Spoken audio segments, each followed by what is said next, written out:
nothing. Into nje kuphela ezokhula emantungwini yaziwe 2 umathandana ukumitha finish, and that is my cry and a prayer of every day.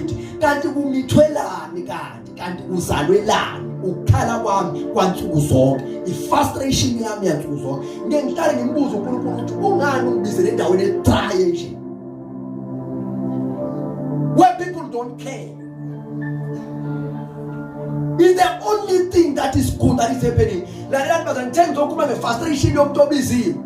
Frustration yami every day ile what is happening in this place? Why people instead people where people they are there.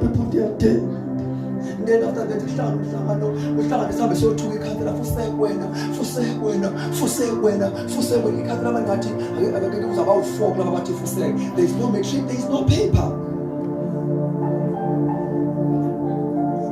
One day I sit down nejala bathi ngakubuza mina uma ngingathiwa ngempela uMasipala uyafika nifunani. I ask them mathiwa uMasipala uyafika ukhuluma nathi as a youth singathi sifunani, bathi bona sifuna khokwe lomgwaqo lo uzwe uyophuma leqhume. And then I ask them also khokwe lomgwaqo uzotholani, unemoto yini?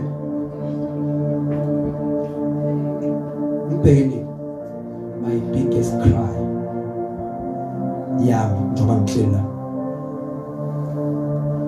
ukubona abantu bengaphumeleli, ukubona abantu bengazami ukuyophumelela.